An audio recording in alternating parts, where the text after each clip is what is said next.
आज का टॉपिक है अलंकार। किसी भी तरह का एग्ज़ाम हो, चाहे वो 8th 9th 10th का हो या अदर एग्ज़ाम्स होते हैं, उसमें अलंकार का क्वेश्चन 2 4 इतने नंबरों का ज़रूर आता है। आज मैं बच्चों आप लोगों को अलंकार बड़े ही इजी वे से सिखाऊंगी। अलंकार, अलंकार किसे कहते हैं? सबसे पहले अलंकार का मतलब समझो। अलंकार का अर्थ होता है आभूषण या गहना। अलंकार का अर्थ होता है, अलंकार का अर्थ होता है आभूषण या गहना। आभूषण जो पहने जाते हैं, आभूषण या गहना। अब आभूषण और गहने कौन पहनता है? ज़्यादातर स्त्रियां पहनती हैं, और स्त्रियों को गहने पहनने के बाद उनके सौंदर्य में वृद्धि होती है, आप सबको पता है। तो जिस प्रकार स्त्री के सौंदर्य में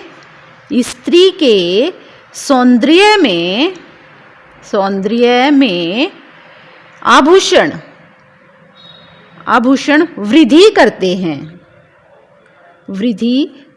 हैं, ठीक उसी प्रकार से काव्य यानी कविता, काव्य में प्रयुक्त होने वाले अलंकार शब्दों एवं उनके अर्थों में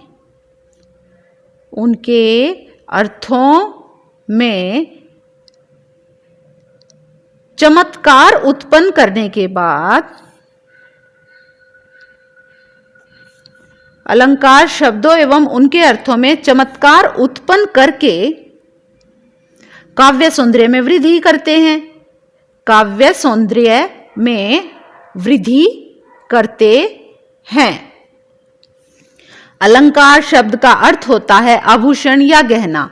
जिस प्रकार स्त्री के सौंदर्य में आभूषण वृद्धि करते हैं, ठीक उसी प्रकार से काव्य में प्रयुक्त होने वाले अलंकार शब्दों एवं उनके अर्थों में चमत्कार उत्पन्न करके उनके काव्य सौंदर्य में वृद्धि करते हैं। आप सब जानते हैं कि सजी धजी चीजें तो सभी को अच्छी लगती हैं। इसी प्रकार शब्दों में अलंकार उनके अर्थों शब्दों दोनों में चमत्कार उत्पन्न करके काव्य की सुंदरता को बढ़ा देते हैं।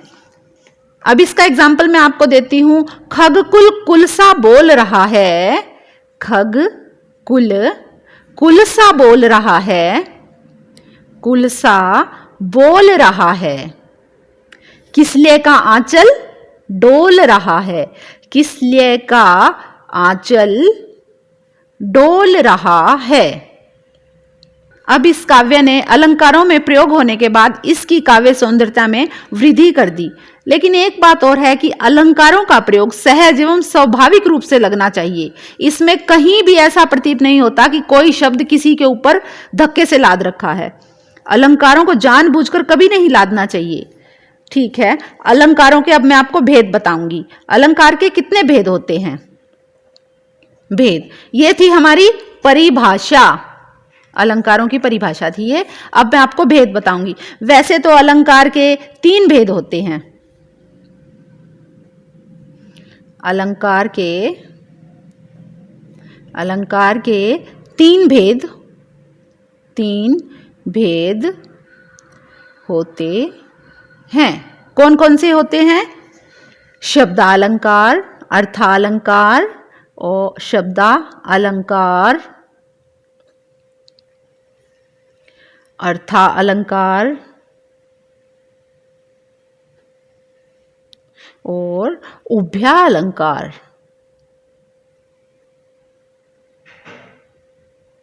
ठीक है, 1 2 और 3 उभया अलंकार। ठीक है, शब्दालंकार कहाँ प्रयोग होता है? ये अपने नाम से खुद को स्पष्ट करता है कि यहां शब्दों के प्रयोग से काव्य सौंदर्य में वृद्धि हो जाए, वहां शब्दालंकार होता है। शब्दालंकार जहां पर शब्दों के प्रयोग से काव्य सौंदर्य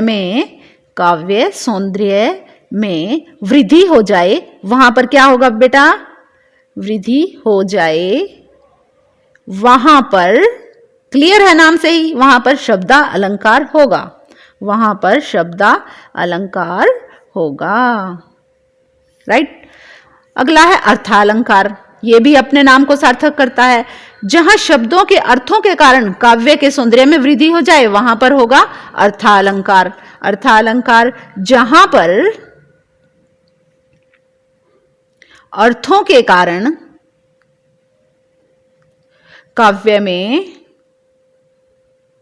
काव्य के सौंदर्य में वृद्धि हो जाए वहां पर अर्थालंकार होगा। अर्थालंकार होगा। तीसरा है हमारा उभया अलंकार।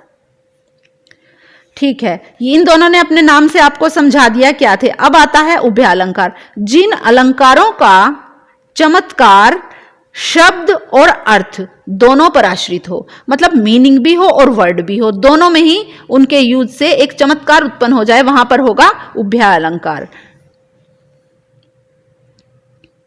जिन अलंकारों के प्रयोग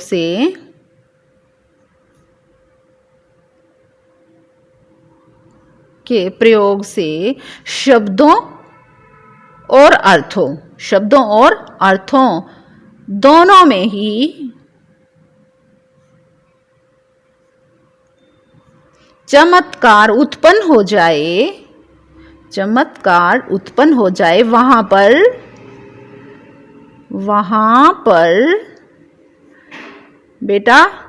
पर होगा उभया अलंकार। Right, clear. अभी मैंने आपको बताया परिभाषा। अलंकार का अर्थ होता है आभूषण या गहना। ठीक है, जिस प्रकार स्त्री के सौंदर्य में आभूषण वृद्धि करते हैं, ठीक उसी प्रकार से काव्य में प्रयुक्त होने वाले अलंकार शब्दों एवं उनके अर्थों में चमत्कार उत्पन्न करके काव्य सौंदर्य में वृद्धि करते हैं। ये इसका एग्जाम्पल है। आगे इसके भेद हैं। अलंकार के 3 भेद होते हैं मेनली, शब्दालंकार, अर्थालंकार और उभयालंकार।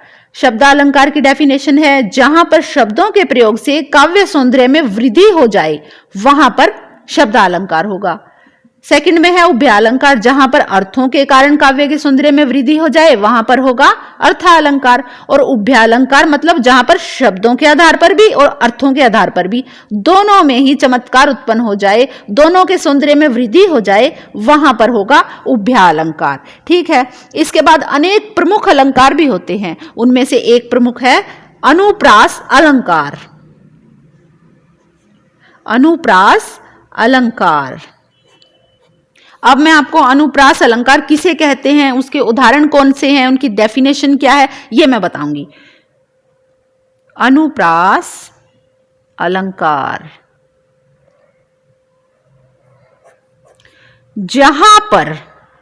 जहां पर व्यंजनों की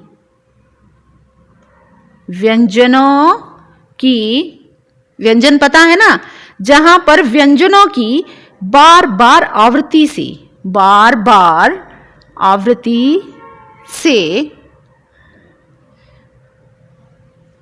जहां पर व्यंजनों की बार बार आवृत्ति के कारण चमत्कार उत्पन्न हो जाए वहां पर कौन सा अलंकार होता है, आप लोग खुद समझ जाओगे। वहां पर अनुप्रास अलंकार होता है।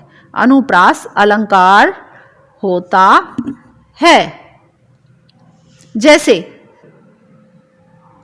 सेवक, सचिव, सुमंत बुलाए। इसमें क्या यूज हुआ, से, फिर से से, यानी से की आवृत्ति बार बार होने के कारण से व्यंजन है। व्यंजनों की बार बार आवृत्ति के कारण जहां चमत्कार उत्पन्न हो जाए, एक ही वर्ड का बार बार यूज किया हुआ है, से। इस प्रकार यहां पर अनुप्रास अलंकार है। एक इसका एग्जाम्पल ये है। इसका दूसरा एग्जाम्पल है रघुपति राघव राजा राम। राइट, इसमें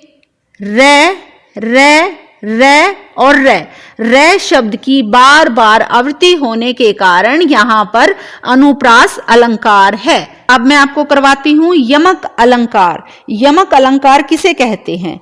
जहां पर यमक, जहां पर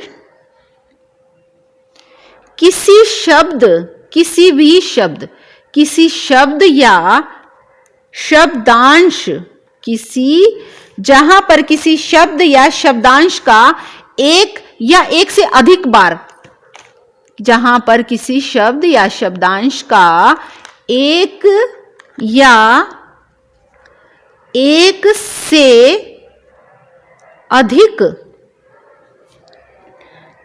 बार भिन्न भिन्न अर्थों में, भिन्न भिन्न अर्थों में प्रयोग हो, वहां पर यमक अलंकार होता है। वहां पर यमक अलंकार होता है। जैसे इसका एग्जाम्पल है कनक कनकते, कनक कनकते सो गुनी मादकता अधिकाई।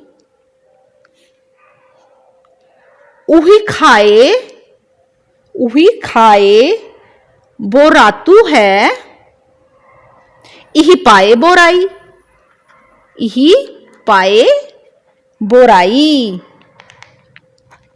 बेटा इसका मतलब समझो। अनुप्रास में आप लोगों ने सीखा था, अनुप्रास में आप लोगों को मैंने यहां सिखाया जहां पर व्यंजनों की बार बार आवृत्ति होने के कारण चमत्कार उत्पन्न हो जाए, वो क्या था? अनुप्रास अलंकार। आपको समझ में आ गया? जैसे सेवक सचिव सुमंत बुलाए, यहां पर सिर्फ एक व्यंजन की आवृत्ति बार बार है, व्यंजनों की बार बार आवृत्ति होने के कारण अनुप्रास अलंकार है। रघुपति राघव राजाराम, रे की आवृत्ति बार बार होने के कारण यहां पर क्या है? अनुप्रास अलंकार। लेकिन अब बारी आती है यमक अलंकार की।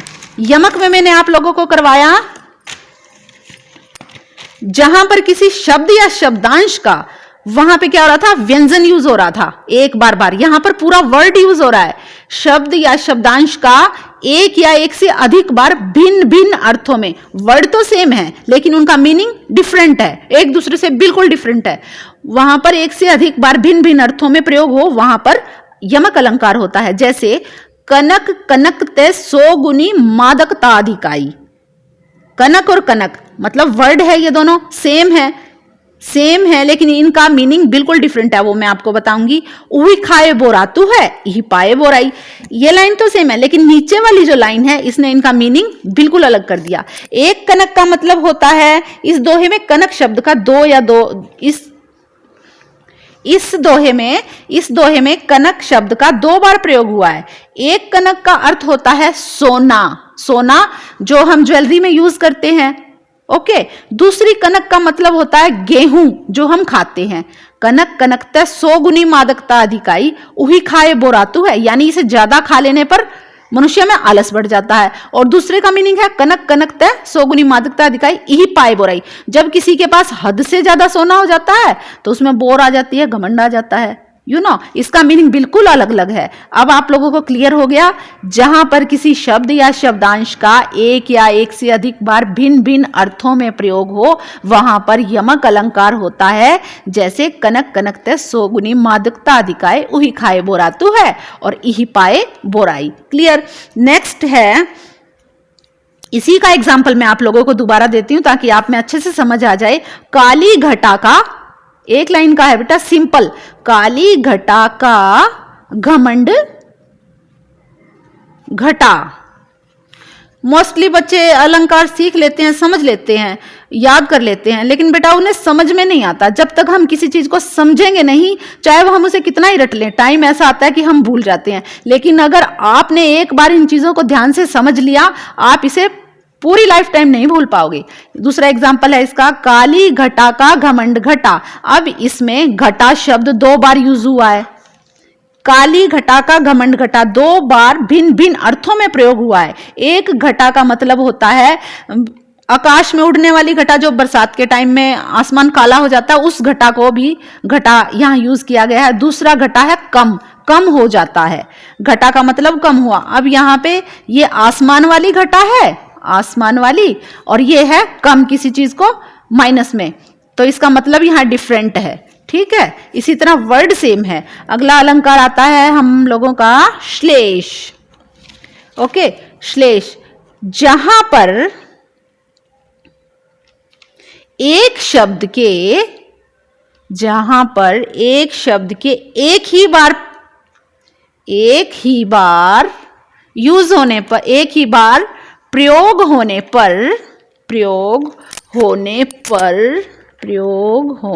पर दो अर्थ निकले, उसे श्लेष अलंकार कहते हैं। उसे हम श्लेष अलंकार कहते हैं। ठीक है, इसका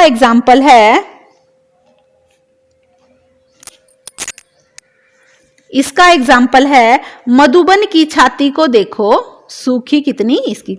मधुबन की छाती को देखो, सूखी कितनी इसकी कलियां। ठीक है, यहां पर कलियां शब्द है यूज हुआ है, यहां पर कलियों शब्द का प्रयोग एक ही बार हुआ है। ठीक है, लेकिन इसका मीनिंग दोनों टाइम में अलग अलग है। ठीक है, एक कली का मतलब होता है जब फ्लावर खिलता है उससे पहले वो कली होती है, जब उसकी पत्तियां बंद होती हैं तो वो एक कली होता है।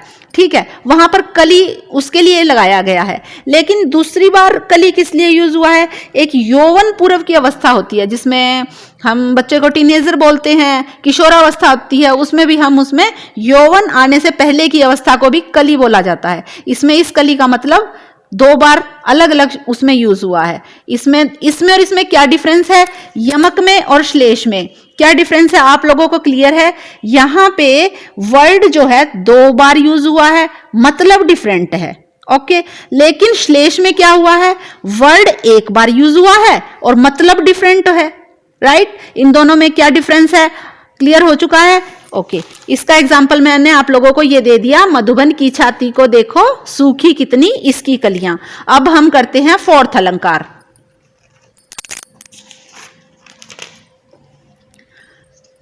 अब हम करते हैं अगला अलंकार। अगला अलंकार मैं आप लोगों को बताऊंगी उपमा अलंकार।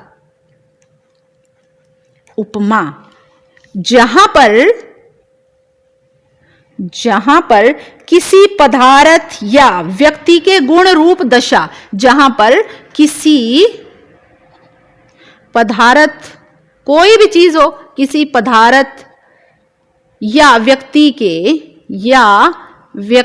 के रूप, गुण, दोष, दशा, रूप, गुण, दोष, दशा आदि का मतलब जो चीज है नहीं उसका उत्कर्षण बता दिया जाए। उत्कर्षण बताने के लिए, आदि का उत्कर्षण बताने के लिए किसी फेमस चीज से उसकी कंपैरिजन कर दिया जाए, जो इस दुनिया में फेमस है, जिसे पहले से लोग जानते हैं। ओके, बताने के लिए किसी लोक प्रसिद्ध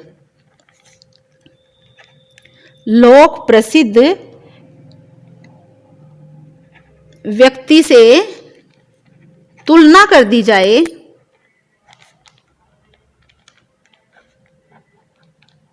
उसे उपमा अलंकार कहेंगे। मतलब कंपैरिजन करना, इसकी तुलना उसके साथ करना, यह होता है उपमा। इसका एग्जाम्पल है, हाय फूल सी कोमल बच्ची, हाय फूल सी कोमल बच्ची, हुई राख की ढेरी, हुई राख की थी ढेरी। अब क्या कंपैरिजन है? कंपैरिजन मैं आपको समझाती हूं बेटा। कंपैरिजन ये है हाय फूल सी कोमल बच्ची, किसकी तुलना किसके साथ कर दी गई? कोमल बच्ची की तुलना एक फूल से कर दी गई। कोमल बच्ची की तुलना एक फूल से कर दी गई। ठीक है, कोमल बच्ची है, लेकिन फूल तो दुनिया ने सबने देखा है। आपको पता है ना फूल कितना सॉफ्ट होता है। मतलब फूल ने उस बच्ची की कोमल अवस्था को एकदम से समझा दिया दूसरों को। सबके माइंड में एक रेखा खिंच गई कि फूल जितना सॉफ्ट है ये बच्ची भी उतनी सॉफ्ट थी। हाय फूल सी कोमल बच्ची हुई राख की थी ढेरी। इसी अलंकार को, जिसमें इसने इसके साथ उपमा कर दी गई, इसी अलंकार को उपमा अलंकार कहेंगे, जहां पर किसी पदार्थ या व्यक्ति के रूप गुण दोष दशा आदि का उत्कर्षण बताने के लिए लोक प्रसिद्ध व्यक्ति से तुलना कर दी जाए, उसे उपमा अलंकार कहते हैं। फूल लोक प्रसिद्ध है, इसकी तुलना लोक प्रसिद्ध व्यक्ति वस्तु चीज से कर दी, तो ये हो गया हमारा उपमा अलंकार। नेक्स्ट अलंकार बारी आती है हमारी रूपक अलंकार। रूपक अलंकार, जहां पर अत्यंत समानता दिखाने के लिए, सिमिलैरिटी, अत्यंत समानता दिखाने के लिए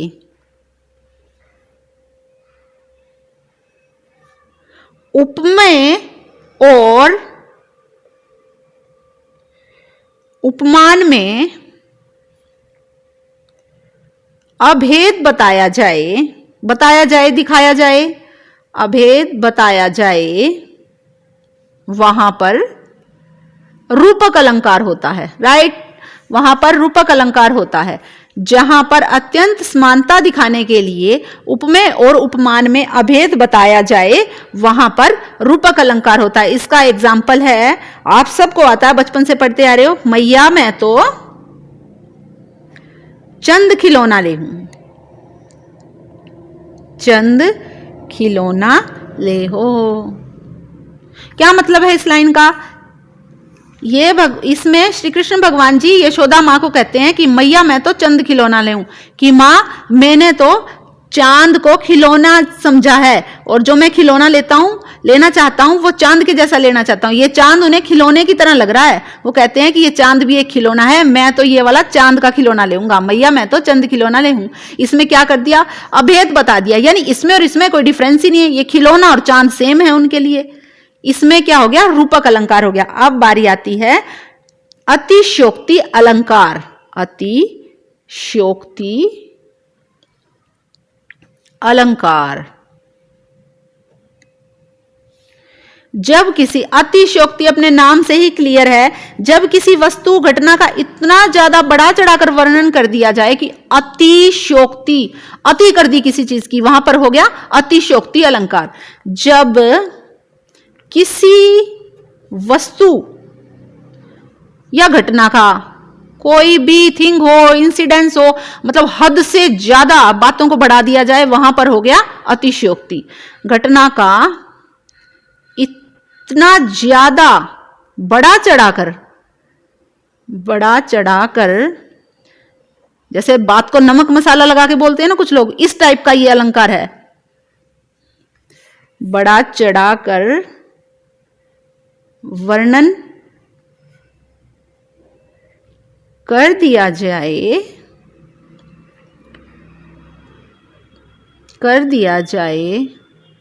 कि वह लोक सीमा को ही बात लाग जाए, लोक सीमा को लांग जाए, कि मतलब ये चीज तो हो ही नहीं सकती, सबको पता है, कि कहने वाले ने भी ऐसी बातें कह दी, लांग जाए, वहां पर अतिशयोक्ति अलंकार होता है। इसका एग्जाम्पल है, हनुमान की पूंछ को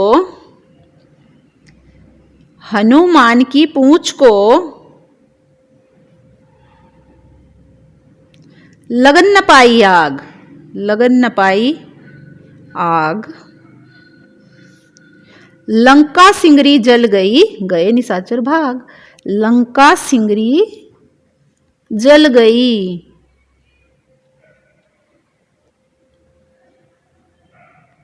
और गए निशाचर भाग। इसका एग्जाम्पल है, हनुमान की पूंछ को लगन न पाई आग, लंका सिंगरी जल गई, गए निशाचर भाग। लंका प्रवेश में जब हनुमान जी ने लंका को जला दिया था तो उसमें बताया गया है कि हनुमान की पूंछ को लगन ना पाई आग, मतलब लगन ना पाई आग की, आग तो अभी लगी भी नहीं थी। लंका सिंगरी जल गई कि लंका भी जल गई और सारे राक्षस भाग खड़े हुए, बिना आग लगे ही इतना काम हो गया। फिर आग लगाने के बाद क्या हुआ, आग लगने से पहले ही इतना हो गया। मतलब कहने का मतलब यह है कि अतिशयोक्ति, जरूरत से ज्यादा बात को बढ़ा चढ़ा के यहां वर्णन कर दिया गया, इसीलिए यहां पर अतिशयोक्ति अलंकार है। अगला अलंकार है हमारा अन्योक्ति। अन्योक्ति अलंकार जहां पर अप्रस्तुत वर्णन के माध्यम से, जहां पर अप्रस्तुत वर्णन के माध्यम से प्रस्तुत की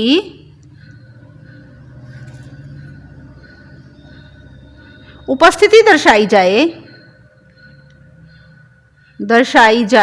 वहां पर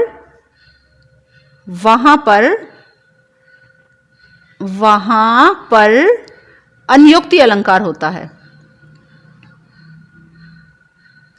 राइट, यानी जो चीज नहीं है, जो चीज है उसको दर्शा दिया जाए, वहां पर अन्योक्ति अलंकार होता है। इसका एग्जाम्पल है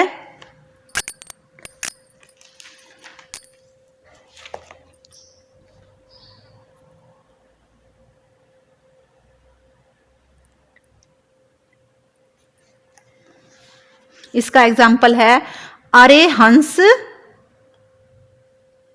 या नगर में जइयो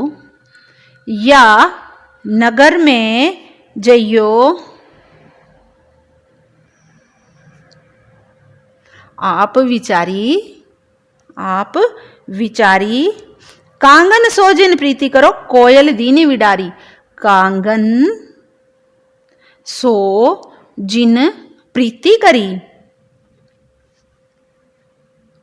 कोयल दियो विडारी। इसका मतलब है अरे हंस या नगर के में जइयो आप विचारी, कांगन सो जिन प्रीति करी, कोयल दियो विडारी। इसमें बताया है कि जिन्होंने काग से प्रीति कर ली है और कोयल को छोड़ दिया है, ठीक है, ऐसे नगर में जाना। इसीलिए यहां पर अप्रस्तुत वर्णन के माध्यम से प्रस्तुत की उपस्थिति दर्शाई गई है, इसीलिए यहां पर अन्योक्ति अलंकार है। जो चीज है उसको माध्यम दिखाने के लिए जो चीज नहीं है उसको बता दिया गया है, इसलिए यह अलंकार अन्योक्ति अलंकार है। दूसरा है उत्प्रेक्षा अलंकार। उत्प्रेक्षा अलंकार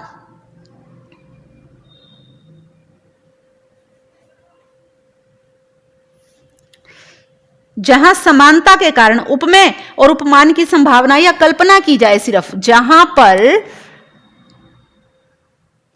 जहां पर समानता के कारण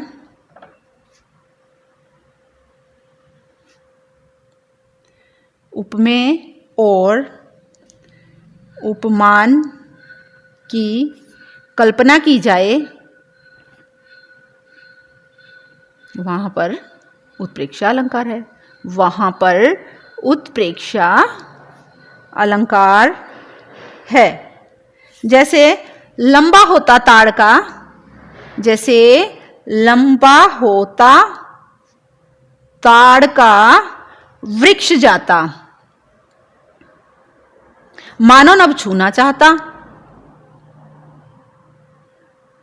मानो नभ छूना चाहता, वह तुरंत ही ओके। इसमें क्या एग्जाम्पल है, लंबा होता ताड़ का वृक्ष जाता, मानो नभ छूना चाहता वह तुरंत। जहां पर समानता के कारण उपमेय और उपमान की कल्पना की जाए, ये कल्पना है कि ये वृक्ष इतना लंबा हो रहा है कि मान लो आकाश को छूना चाहता है, वो जल्दी से छू लेना चाहता है, इसलिए यहां पर उत्प्रेक्षा अलंकार है। जहां पर समानता के कारण उपमेय और उपमान की कल्पना की जाए, वहां पर उत्प्रेक्षा अलंकार है। लंबा होता ताड़ का वृक्ष जाता, मानो नभ छूना चाहता है वह तुरंत। यहां पर ताड़ की उपमा किसके साथ कर दी गई है, कि जो ये वृक्ष का लंबा होना है, इतना लंबाई है कि मानो वो आकाश को छू लेना चाहती है। यहाँ ताड़ का वृक्ष उपमेय है, जिससे आकाश को छूने चाहने की संभावना बताई गई है। आकाश उपमान है, ताड़ का वृक्ष उपमेय है।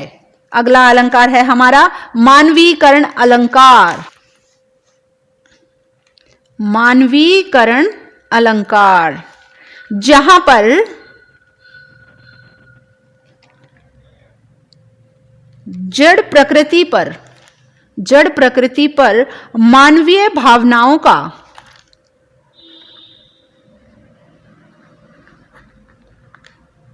तथा क्रियाओं का आरोप हो, वहां पर मानवीकरण अलंकार है। मानवीकरण अलंकार है।